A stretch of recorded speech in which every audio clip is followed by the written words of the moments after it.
안녕하세요. 저희는 카이스트와 세상을 잇는 창, 카이스트 공식 학생 홍보대사 카이누리입니다. 시작하기에 앞서 수험생 여러분들 지금까지 정말 고생 많으셨습니다. 이제 입시의 마지막 관문인 면접만 남아있는데요.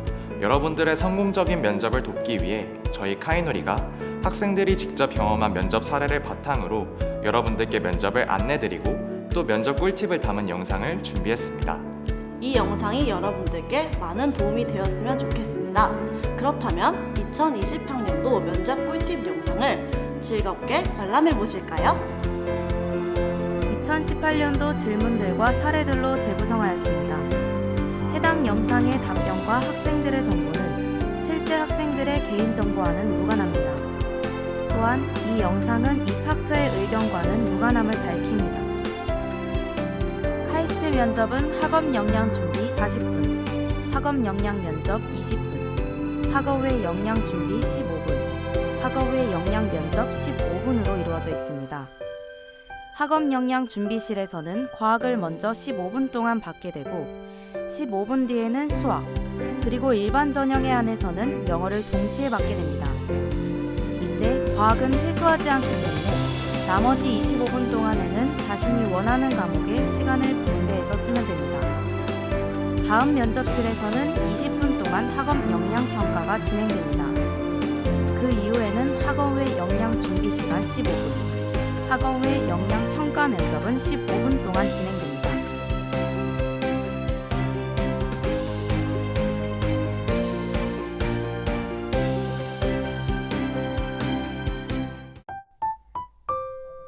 수학 문제를 받게 된다면 풀 수 있는 문제부터 우선적으로 풀어내고 어떻게 설명할지 생각을 정리하면서 준비하는 것이 좋습니다.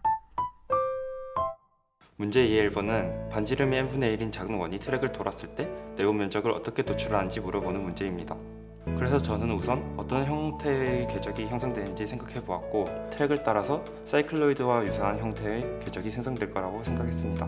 따라서 그 궤적의 면적은 트랙의 내부 면적보다 크고 트랙으로부터 지름인 n분의 2만큼 벌어진 형태의 면적보다 작을 것입니다. 내부 면적을 a라고 했을 때 a는 3파이보다 크고 파이 곱하기 1 더하기 n분의 2의 제곱 더하기 파이 곱하기 2 더하기 n분의 4보다 작음을 알 수 있습니다.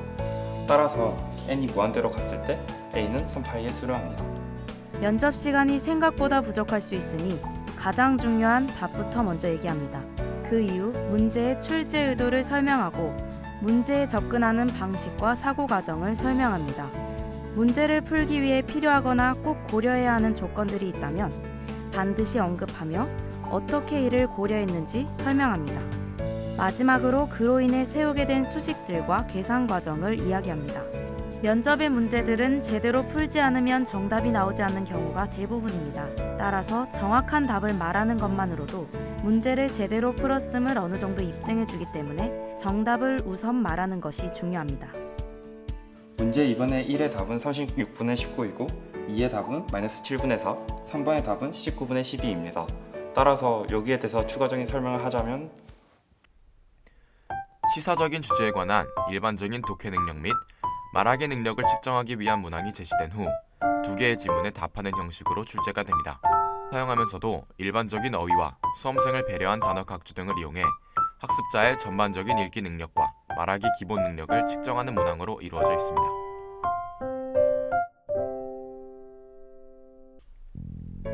정보를 이해하고 자신의 영어 문장으로 전환하여 전달한다는 측면에서 읽기와 말하기 능력을 통합하여 활용할 수 있는지를 적절히 평가합니다. 단순히 지문의 내용을 읽는 것이 아니라 자신만의 표현으로 재구성하도록 하는 능력을 평가하며 기본적인 어휘 활용을 통한 실질적이고 자연스러운 의사소통 능력을 보여주면 됩니다.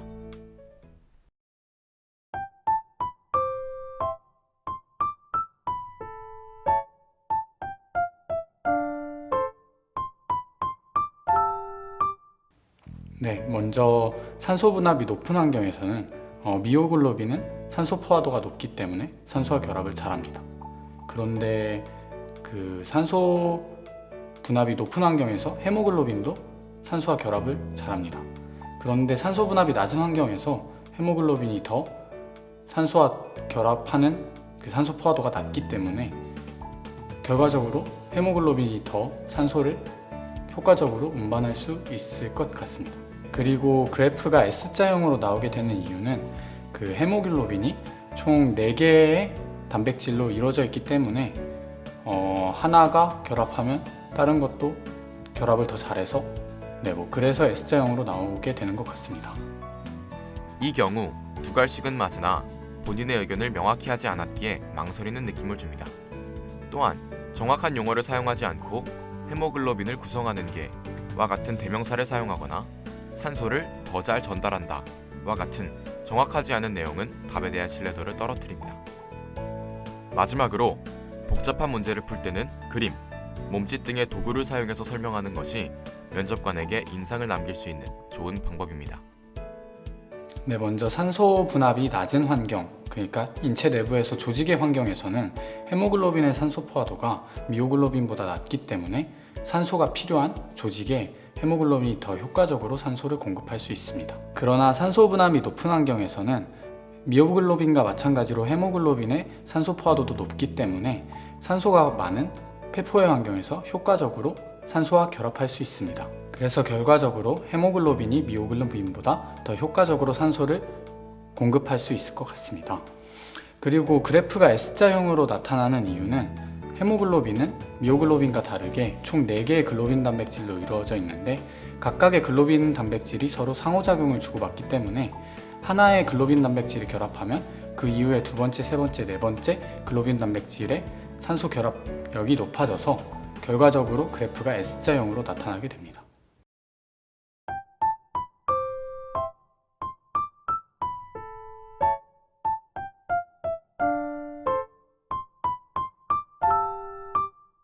먼저 야생형 대장균의 경우 젖당의 농도가 높아진 것을 보아 젖당을 제대로 흡수하고 있는 것을 알 수 있습니다.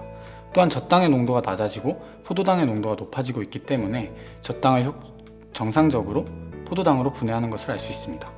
그런데 돌연변이 개체도 젖당의 내부 농도는 증가하였습니다.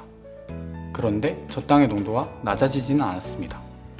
근데 아까 앞에서 젖당의 농도가 낮아졌다고 했기 때문에 일단 젖당을 들어오게 하는 것은 알 수 있습니다. 그래서 젖당 추가 요소는 정상적으로 생성을 한다는 것을 알 수 있는데, 그런데 젖당이 분해되지 않고 포도당이 생성되지 않았기 때문에 젖당을 분해하는 효소가 없는 게 아니라 정상적으로 젖당을 분해하는 효소를 생성하지 못한다는 것을 알 수 있습니다.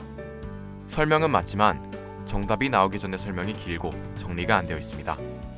또한 핵심이 아닌 같은 말을 반복하고 오히려 핵심을 강조하진 않았습니다. 면접관은 하루에도 수백 명의 학생들을 만나고 같은 문제 풀이를 듣기 때문에 대답은 간단하고 명료하게 두 갈씩으로 하는 것이 좋습니다. 답을 먼저 말하고 키워드를 이용하여 설명하는 것을 추천합니다. 머릿속의 생각을 정리하기 위해 심호흡을 하고 대답하거나 문제풀이 시간에 시간이 남았다면 어떻게 대답할지 생각하고 들어가는 것도 하나의 방법입니다. 우선 저는 돌연변이 개체가 정상적인 기능을 하는 젖당 분해 요소를 생성하지 못한다고 생각하였습니다.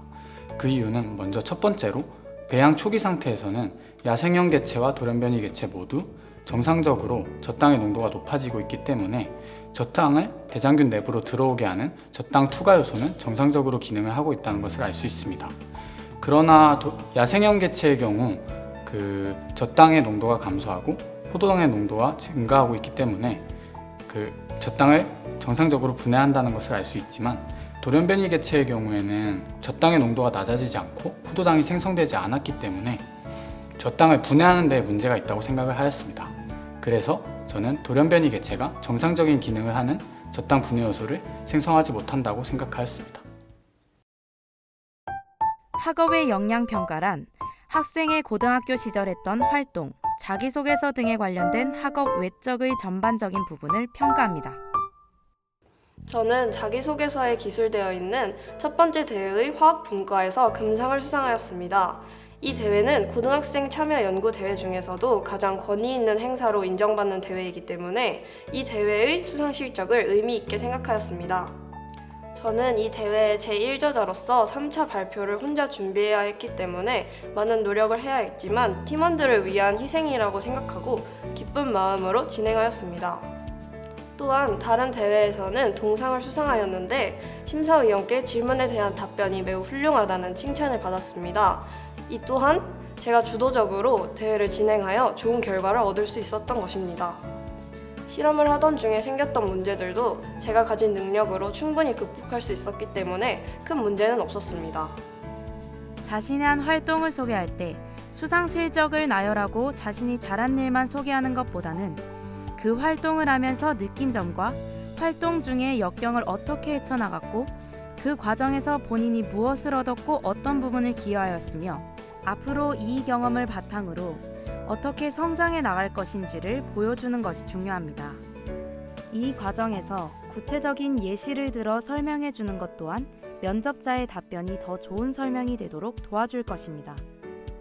이 영상에서의 예시 질문은 대회에 관한 내용이었지만 이뿐만 아니라 자기소개서나 학생기록부에 나와 있는 모든 활동에 대한 질문에서 카이스트에서 선발하고자 하는 3C 인재상인 도전, 창의, 배려를 녹인 경험에 대한 설명이 중요하다는 것을 항상 잊지 말아주세요. 첫 번째 대회를 진행하는 과정에서 철이가 이온과 삼가 이온의 농도를 각각 구해야 하는 어려움이 있었습니다. 처음에는 정말 막막했지만 평소 화학에 관심이 많았던 저는 일반화학 실험 시간에 사용했던 지시약을 생각해내게 되었습니다. 하지만 그 지시약을 정말 제대로 사용해서 연구를 한 적이 없었기 때문에 그 용법이나 사용 원리 등에 대해서 잘 몰랐습니다. 따라서 팀원 모두가 협력하여 사전 실험을 하고 논문을 찾아보는 등의 노력을 기울여서 더 정확한 사용 방법을 알게 되었고 이를 통해서 더 나은 실험 결과를 도출할 수 있게 되었던 것 같습니다. 또한 다른 연구를 진행할 때에는 미생물이라는 큰 틀은 정해져 있었지만 고등학교라는 제한된 환경 안에서 어떤 주제로 연구를 해야 할지에 대한 주제 선정이 굉장히 막막했습니다. 하지만 새벽에 함께 팀원들과 모여서 서로의 관심사나 아니면 생각했던 주제를 이야기하면서 선정하였던 두 균을 공생하게 한다라는 주제는 발표 당일 심사위원들께 신선한 주제라는 평을 받았습니다. 이러한 경험들은 제가 앞으로 연구를 해 나갈 때에 어려운 점이 생긴다면 동료들과 의논하고 협동하여 문제를 해결해 나갈 수 있겠다는 자신감을 가질 수 있도록 해주었습니다. 지금까지 2020학년도 수시 면접 꿀팁에 대해 알려드렸습니다. 혹시 도움이 많이 되셨나요? 더 궁금하신 점이 있으시다면 아래에 있는 카이누리 홈페이지에 방문해 주셔서 편하게 질문해 주세요. 마지막으로 서류 전형에 합격하신 여러분들을 진심으로 축하드립니다. 면접에서도 좋은 결과 있으셔서 내년 봄 카이스트 20학번 새내기로 만날 수 있었으면 좋겠습니다. 이상 학생들의 답변은 실제 학생들의 개인정보와는 무관함을 알려드리며 수험생 여러분들의 합격을 저희 카이누리가 응원합니다.